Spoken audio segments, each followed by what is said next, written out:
Welcome to the ONS podcast with your host, Linnea Jacobson. Good morning, community. It's the ONS podcast brought to you by our partners at Face to Face Academy. For those who are tuning in for the first time, ONS stands for Office of Neighborhood Safety. I'm your host, Linnea Jacobson, and I'm part of the ONS team. This podcast was created for departments like ours and community organizations to connect you to alternative public safety measures, programs, and your local growth and healing opportunities. Ladies and gentlemen, we have the organization T.O.N.E.U.P with us here today in the room. T.O.N.E.U.P stands for Teaching Ourselves New Examples to Uplift People. Today we are learning more about reentry work and how it plays a significant role in the rehabilitation of those who have been impacted or released by the justice system. This is a huge piece in building healthy and safe communities. And what is unique about this work is it is both community violence prevention and intervention. In my personal opinion, I do think it is the most overlooked and least funded part of community violence work, which is why I want to talk about it, because this podcast is to provide you with resources that could benefit you and your loved ones. Representing T.O.N.E.U.P is Executive Director Antonio Williams. Hi, Antonio. Hi. Take 30 seconds and tell us a little bit about yourself. Yeah, so I'm 39 years old, just had a birthday. I started this organization because it's near and dear to my heart, my personal experience. I have a 20-year-old daughter, and I'm recently married. So that's a little bit about me. Well, congratulations. You got birthday, you got kids, You got marriage. You got a lot. It's a lot. Life is life. Congratulations. Okay. Thank you. I have icebreaker questions. It's Father's Day.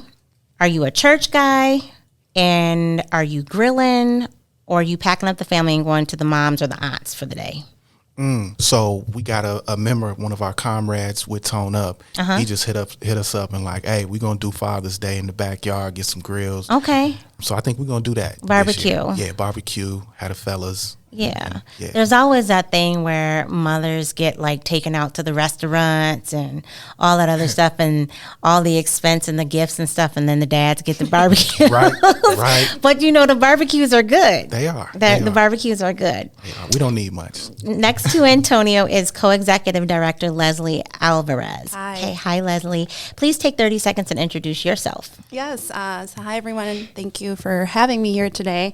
My name is Leslie. I am Co-Executive Director at T.O.N.E.U.P, and I originally am from Mexico in a small city called Tlalnepantla, and so I moved here when I was 2 and just grew up here, and I have 3 wonderful dogs at home.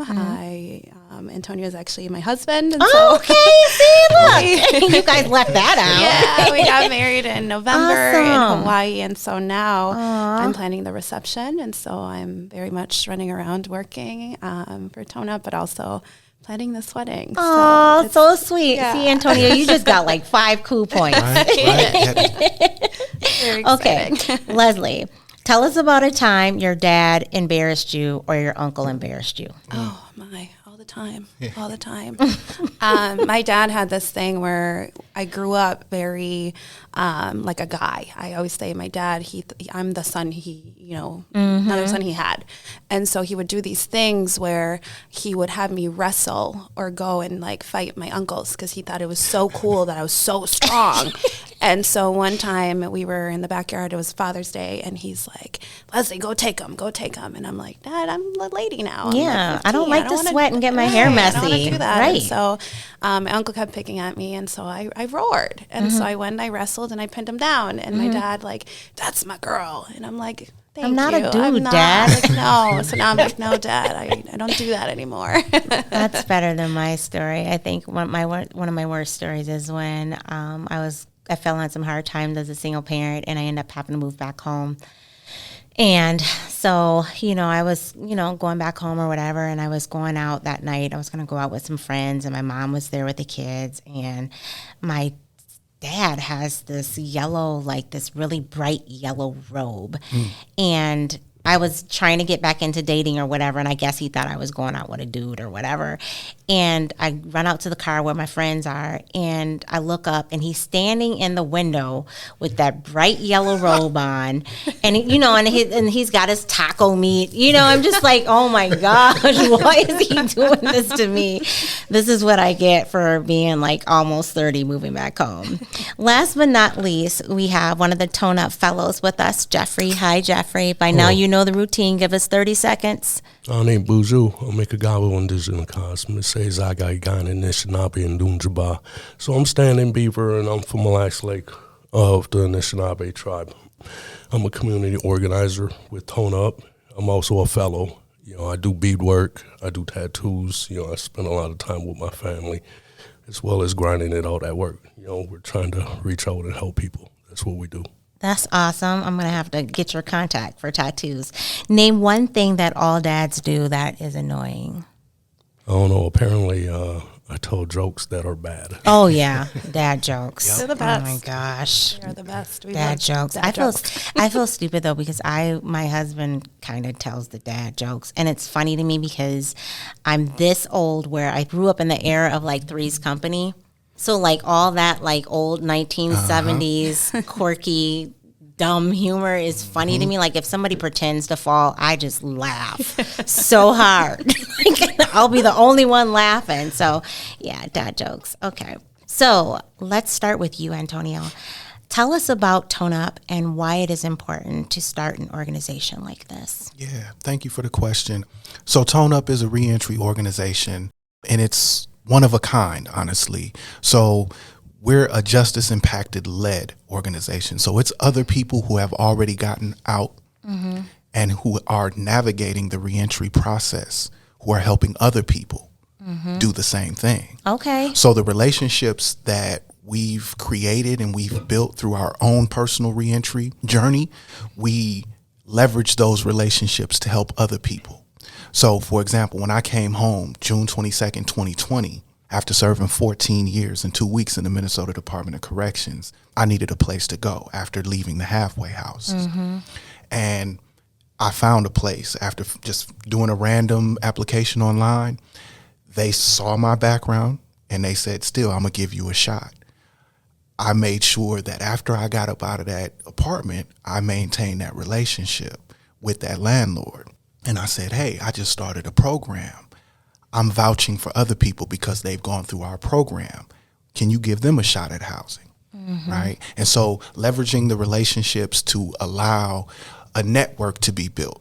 And so what we do at T.O.N.E.U.P is resource people with material resources, connect them with housing, employment opportunities, but also leadership and personal development opportunities.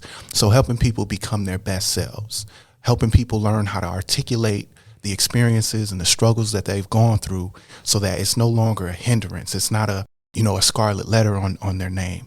Now, being justice impacted is a credential, right? You're a professional because you've been through something and you've analyzed it and interpreted it in a way where you found the gaps, the missing pieces. And now you're saying, I'm going to fill those gaps. I'm going to be a part of an organization that's going to help fill those gaps for other people. I know what I needed. I know what was missing when I came home. And now I can say, I'm going to create those things for other people so that there isn't this gap in our reentry. The gap in our reentry is we have a parole and a probation system called community corrections, and their main concern, their only concern, I say, would be monitoring, surveilling, and making sure a person doesn't commit another crime.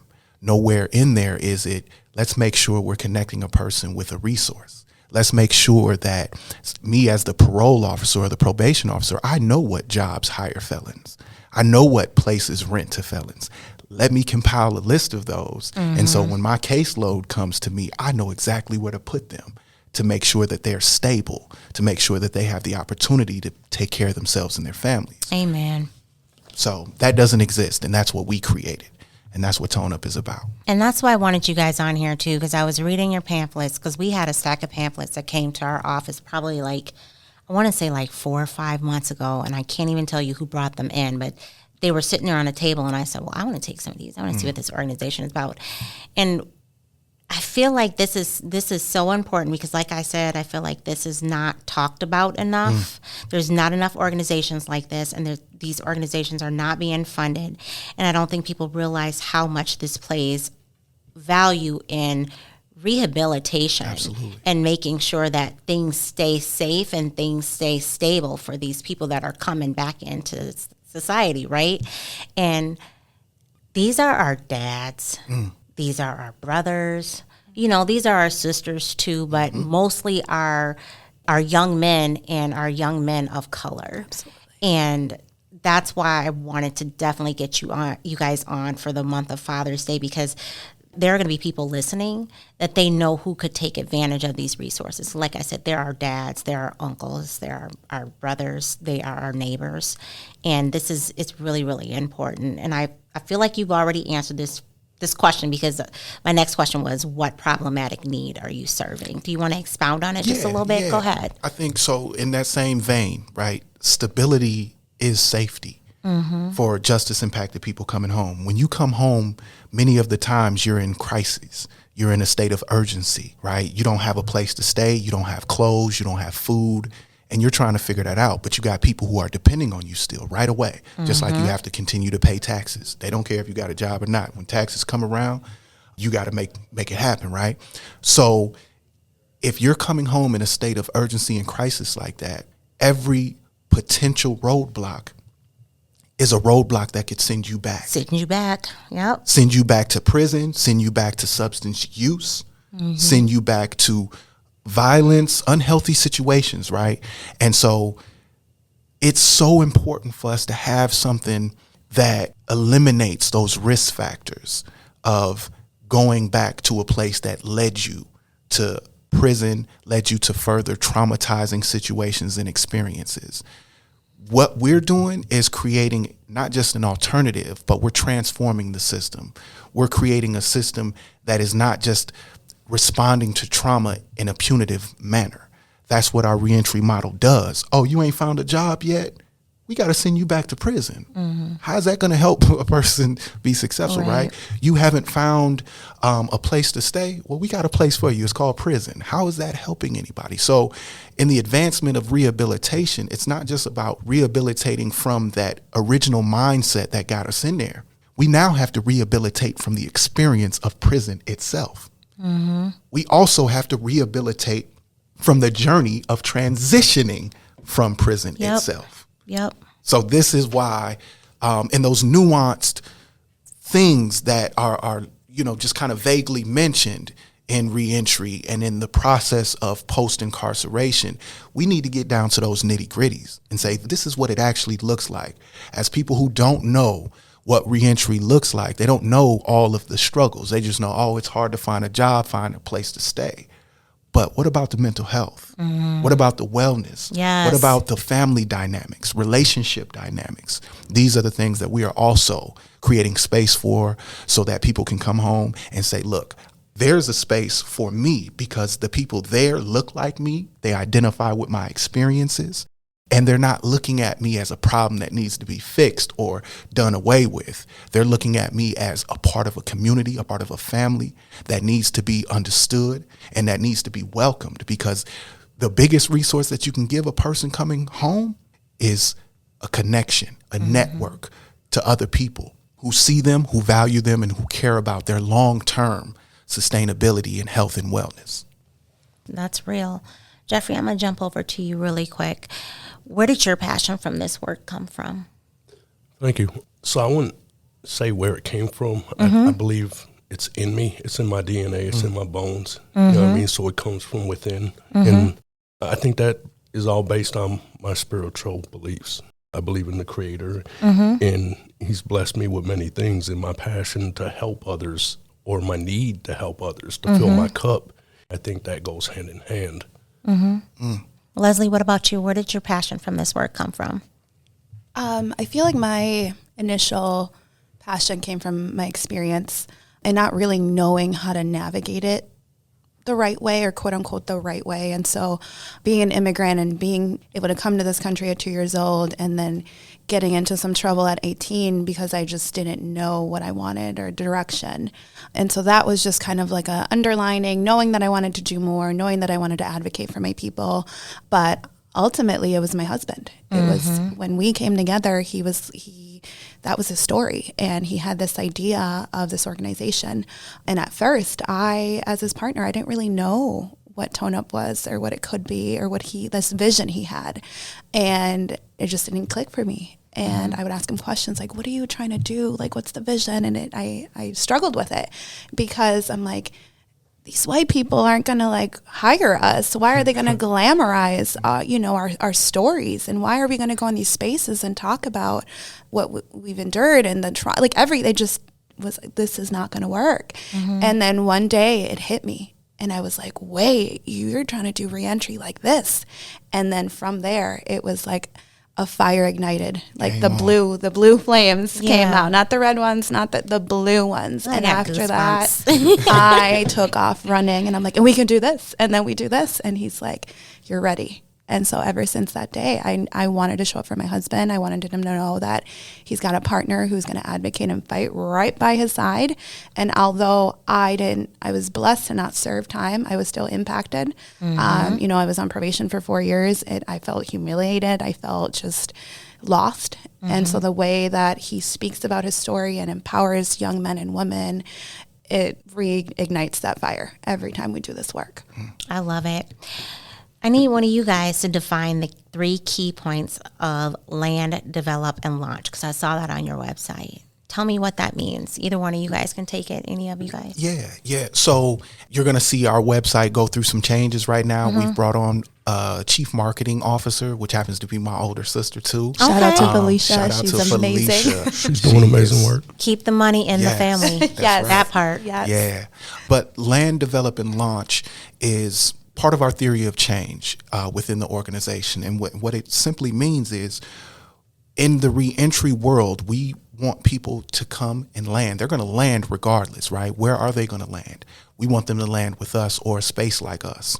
And when they land, we want them to get developed in all of the different ways. You have levels of development. Like we talked about earlier, you have, your personal development, your professional development. So personally, that development looks like thinking about your values, right? Thinking about healthy character traits and habits, thinking about healthy relationship dynamics, all of those different type of things that help us shake off some of the old ways of thinking and navigating the world with our trauma leading the way, right? Now we've processed our trauma and now we're able to develop a stronger skill, a different skill that helps us have healthy conversations, healthy relationship dynamics, make healthy choices with our finances, all of the different things, learn how to articulate your story. And then you launch. You can launch within T.O.N.E.U.P, become another impacted person, helping another impacted person. Or you can say, I love T.O.N.E.U.P. I love what T.O.N.E.U.P did for me, but I want to start my own thing. I want to go over and work with another organization. Please go do that. As long as you land, develop, and you launch better than you came. It's not ego-based. You don't need to be with T.O.N.E.U.P to be successful. But if you can find something within T.O.N.E.U.P that allows you to become more successful and allows you to put more tools in your tool belt as you're navigating reentry, and you want to take those tools elsewhere, please do so. We did our part. And so land, develop, launch is really come land in a safe space, in a healthy space, in a space that's going to allow you to grow. That's that development. And then you can launch and be your best self, your most successful self, and still be able to tap into the community of T.O.N.E.U.P. You'll always be a part of T.O.N.E.U.P once you're touched by T.O.N.E.U.P. You can get whatever resource that we have available. But yeah, that's land, develop, and launch. Well, I'd like to touch on that a little bit. Yeah, go ahead. Jump in. Well, listen, let's use my personal experience for that one. When I was released in 2018, I wasn't prepared for this world. I wasn't prepared for the no's and You can't get employment. You can't get a housing. You can't get credit. You can't get because you have no history. You're still in prison. Yes. The world kind of doused my spark a little bit. You know, some years down the road, a lot of violations down the road, addiction. I went through some things. I made a decision at some point, you know, I say about 4 years ago, I'm like, I need to stop. Unfortunately, that was a part of an incarceration, but it changed my mindset. In the meantime, I had this brother over here, Antonio, the whole time, always believing in me, calling me back. You know, he's like, hey, this is what we're doing. Come get involved. Tap in. I moved back home. I got involved, and I've been in with T.O.N.E.U.P about 1.5 years now. Through the program of, you know, all this leadership development, professional development, I've gained stable employment. You know, I've been working for 1.5 years now. Yes. Congratulations. Never had a job that long in my life. You know, I've recently attained housing. You know, I got my own place, you know, and that was through connections of T.O.N.E.U.P. And there's so much more resource being developed into me. That's all in the, we believe in you. There's a trust here. There's more than just a relationship. This is a family to me. And we're all about building relationships. At the end of the day, you know, you come through the door, we're going to embrace you. You're a brother, you're a sister, and we want to see you win no matter what. That's beautiful. Yeah. That's beautiful, Jeffrey. That's thank you for your testimony. Thank I know you. you weighed in, but that's really a true testimony. Facts. So we talked about this, but I know you guys can tell us more. Tell our audience about your focus on reentry and why this is such an important part of rehabilitation specifically. Yeah. I think, you know, just to start us off, reentry is ignored. Reentry is one of those things that are looked at as an individual journey, individual process. Oh, well, that person got out. His family needs to make sure he's okay. Her people need to make sure she got, you know, job connects and all of that. This is a community issue. Yes. Reentry is a community issue. 95% of people who are in prison will be returning home, right? And so that means your daughter, your son, your uncle, your niece, your nephew is going to interact with a person who has had that experience. Shouldn't we want those people to be well, resourced, healthy? Because if they're not, the potentiality of one of our loved ones coming in contact with someone who's hurting during this reentry process is going to bleed off. And now we're amplifying and magnifying trauma when we should be doing the opposite. And so if we don't take reentry as serious as all the other violence prevention initiatives that are out here, we're going to continue to see what we've seen. 2 steps forward and 10 steps back. We're seeing people who come home and who are saying, here are the options that I have. Here's the community that I have. And a lot of the times it's lacking. There are no real options and opportunities for people to get plugged into positive things. And when there are usually so many barriers attached to it. There's so many things that, okay, yeah, you can get this housing, but you got to go through this demeaning process first. Oh, you can get these clothes, but we need everything, your social security number, how much income you, why? And so not just the fact that we have this, but the way that we're doing it is important to make sure we do it in a way that is human and it is not punitive. Reentry is something that has already been happening. And why has it been failing? Because it's been happening in the wrong way.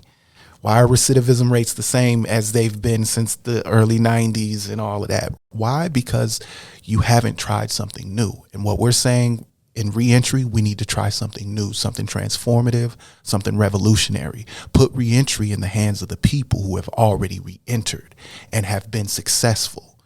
We're business owners. We're homeowners. We're family men. We're leaders in our communities. Why can't we be leaders to other people who have the shared experience that we have? Amen. Right. Leslie, you want to weigh in? Yeah. You know, when you think about reentry too, something that I always like to touch on is reentry happens year round, right? Our people, our fathers, mothers, sisters, nephews, whether it's Christmas, New Year's, right? They're coming home. And so the hard part for us sometimes is that when you're not a fully funded organization, what happens to the people that are coming home during Thanksgiving, that are coming home during our quote unquote off months that aren't our off months, but to different funders or organizations, they only really like to focus on the big elections. And right, what about the people that are coming home? What do we do about them? And so that is something, a barrier that is very real, and that we continue to try to face and break through and let people know that reentry is a year-round issue, and that our role is really important to make sure that our community member has a community to welcome them back, that they have people. Because if you think of someone, you know, and this has been most of the people that we've spoken to and worked with, they've done 10, 15, 20 years. Well, Auntie so-and-so is not around. Grandma Karen, who used to be around all the time, and maybe you were the favorite, right? She's not around anymore. When you think of technology, there's guys that come out and they're like, I can't get a job. I can't do the resume, that the computer and the tech, and what do we do with that? And so that's a lot of the work that we do, is we go and figure out other organizations to say, hey, come help our people. They missed out on 20 years of their life, and now they're scared to turn on a computer, to write a resume, right? And so I'll say, hey, I get you. It's really scary, but I'm going to show you, like, it's going to be okay. I hear you. It's very valid. And so I think that's one of the things we like to really focus on, is processing the emotions, transitioning everything, but also, hey, this is going to be uncomfortable. This is going to be difficult, but we got you. It's okay. And not feel like we're adding on all of these things. It almost feels like a laundry list of things that they don't know how to do. It's like, hey, these are a list of things that we're going to get done together, and you're now going to be able to add to your resume, and framing it in a more positive way, because this work is hard. You know, we're dealing with people's experiences or stories and trauma that sometimes I have been left speechless because I'm so heartbroken at, you know, their experience. And I'm like, I'm here for you now. You have someone in this community that if you call me, you need help with whatever, we're here for you. Whether it's me, T.O.N.E.U.P member, whatever it may be, we're really here for you. And so that's something that we just really push for. And a lot of the work that we do, you know, if it's not funded and we come across, it comes out of pocket. I'm helping this person because that's just who we are, but it's the right thing to do. And so when people think about, you know, I do this all the time, when we think of all the like little stupid things we buy, right? Like the subscriptions and the this. You know, a lot of the donation that people make to T.O.N.E.U.P goes directly into services. It goes into us making the care packages, right? People come home, sometimes they don't even have a deodorant. Yeah. It's hot right now. Like, people are going to be stinky. We want to make sure our people are, at least the hygiene kits, right, are taken care of. That's right. So just really thinking, you know, how people want to help. It can be financially, it can be personally. Come on in, knock some doors with us, or come and sit and meet someone, write them letters, whatever that, you know, that means to you. It goes a really, really long way. I love that. Jeffrey, why do you think reentry is a very important part of rehabilitation?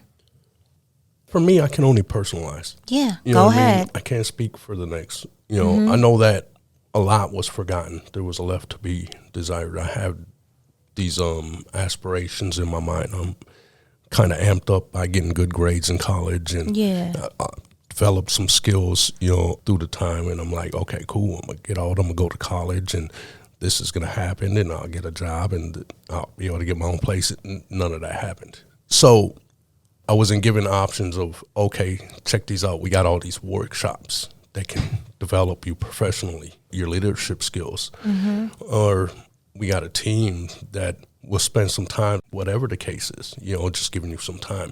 So anyways, going back to the reentry, giving somebody them options is always great.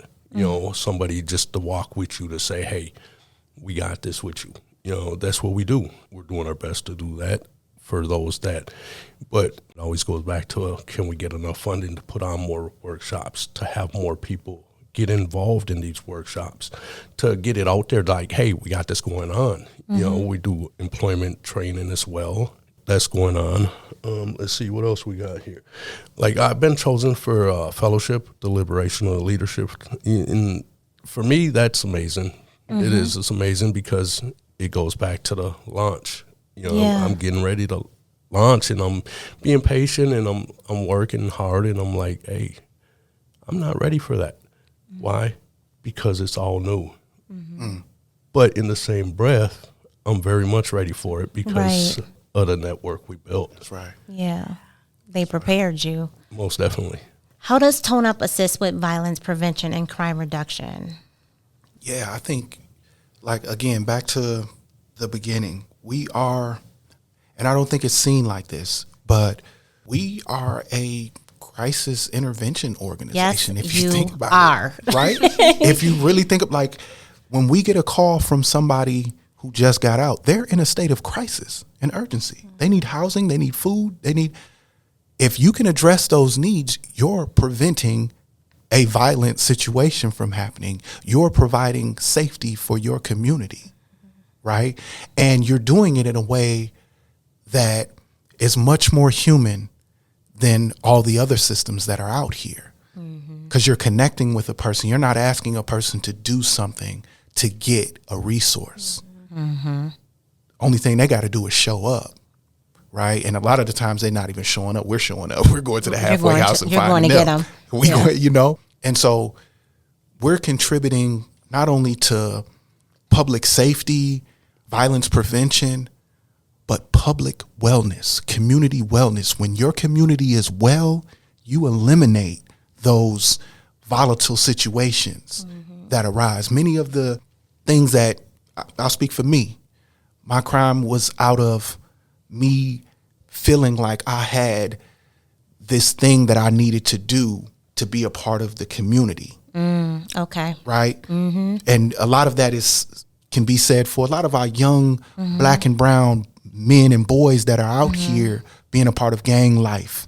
Peer pressure. They feel like to be accepted, this is how I have to carry myself. This is how I got to show up. This is what my loyalty has to look like, what my love has to look like. And so when you create a system and a place that actually challenges that, and the people who are challenging that come from where you come from, look like how you look, experience the same things you've experienced, it allows that mentality shift to happen. And that's where it starts first. Everything was thought first before it was materialized. And so if we can get into the thoughts and the thinking of our youth and our young men and say, listen, you have options. And the way we were taught wasn't all the way right. We were misled. That gang philosophy and mentality, you see where it's got us. Yep. That's saving lives. That's providing safety in our community. And so it's about building that out, letting people know, hey, listen, you have options and you have a different community that you can get tapped into. You just have to want it. But us being in community alone, us providing the resources alone with the added context of we want you to be well. We care about your well-being first and foremost. That brings safety to our community. And we're seeing it. We're seeing baby mothers, spouses who talk to us, who I get calls all the time. Thank you, man. I see the change in bro. I see the change in sis. I see it's not just about, oh, they got money to pay the bill now. They have a whole new concept of what it means to be a man. That part. To be a woman, to be a community member, to give back, to really be standing on righteousness, for yourself and not some brainwashed, system-based philosophy of reentry. But no, you matter. We care about how you reenter. We care that your life isn't swept away. And we just lost a lot of people coming home. Different reasons. Drug overdoses, car accidents, people saying I'm not going back to prison by any means. And so a traffic stop turned deadly. We can't see that no more. We can't allow that anymore. And so by us getting in and having those conversations early, especially connecting with folks before they come home and saying, look, we want to build this relationship with you because you got something you finna face when you come home. We know you got a bunch of plans and you want to do this and do that. We want to let you know it's not going to be as easy, but it's not going to be as hard either because you got us. When they know that before they come home, it makes a world of difference. I knew that before I came home because I had people come and tap in with me that weren't necessarily justice impacted, but they were allies of justice impacted people. And they showed me the way. Oh, you got to connect with folks before they come home. You got to show them that they're not getting it. I mean, I came home June 22nd, 2020. I just saw George Floyd get killed on TV. I was in the pandemic. I saw people dying from COVID in prison. I'm like, what am I coming home to? Yeah. What am I coming home to? I'm finna come home to a war zone. And there's many other people looking at that and seeing that current event, seeing Trump and what's happening with that administration and what they're doing. If they feel that they have nowhere to come to, they're going to go back to the same things that got them back to that place. So we want to eliminate that. I want to go back to something you said when you had said that you will go to the halfway house. Oh, yeah. And you said something about door knocking before. And I think that what's making a difference in your program is, and I'm not trying to shade other programs, but I'm just going to say this, and some people are going to be mad, but you guys show up and you go meet people where they are. You seek people out. And sometimes when you're coming out of that mind frame of where you were by yourself or you were trying to survive, and you have somebody come look for you and say, I want to help you, that's a world of difference, because people want to feel wanted, right? People want to feel needed. And when you let somebody know that you care about them and you're looking for them and you're trying to help them, it makes a world of difference in how their rehabilitation, their mindset, their mental health reactivates. Because we have programs now where people will say, well, you got to go to this, or go meet with so-and-so, or that PO will call so-and-so and say, well, do you have any room in your program? And the person who's running the program will just sit there and wait for people to come to them. And then when they get there, not much is done. Yep. It's the handoff. Ooh, I want to say some names so bad. We've seen it all. So, but what I'm saying is that the difference is you guys seek people out. And sometimes that's what people need. People need for people to want them and tell them, hey, we have something for you. Leslie, I'm going to ask you this next question. How does T.O.N.E.U.P assist with rebuilding healthy families? Yeah, I think a lot of it is being able to provide our community with just good examples. One training or one, seminar that we hold that stood very close to me was healthy communication. And a lot of the trainings are led by Antonia and I. And so we usually reviewed. And as we were going through the training, I caught myself in that red zone of wow, I feel like I'm being trauma triggered right now. This, because when we talk about communication examples and how we were raised and how we, were communicated, and we're going through and we're kidding around the different types of ways that, the mom would throw the chancla at you, or she would cuss you out by your name or certain things. And then we dissect and we're like, those are not healthy examples of communication, right? And you feel yourself, thinking of the whippings and the spankings, and you really dissect that. It creates better examples, and it dismantles any faulty examples of what we thought was healthy, of what we thought, kids need that discipline, but what really is discipline, right? And so when we think of just healthy examples, we say no to that. This is how we're going to show up. Whenever we have a new member joining our team, or we are starting a project or whatever, we always start with introductions. Who are we? What are we coming in with, right? Our stories. But more so, what are the community agreements we want to make to each other? How are we all going to show up in this space to respect one another, to empower one another, but also to hear one another out? Because we're all coming from different walkings of life. And so being in those spaces and being able to allow our community to allow us to come in and say, hey, we want to talk about healthy stuff, right?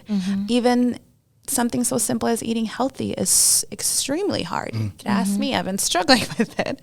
But you show up, you learn, you do better. You grasp on to these two things, and then you try it again. And we talk about character. We dissect that completely. And really the way we focus on ourselves and our goals and our personal development, others want to be a part of that. And then to see our team be like, hey, hold on, she's talking. We said we weren't going to interrupt, right? Or, hey, this is not how we address these issues, or we're going to do this. And so creating those examples in our community, to our community, is great, but it all starts with each other. And so that's something that we've really been able to make an example of.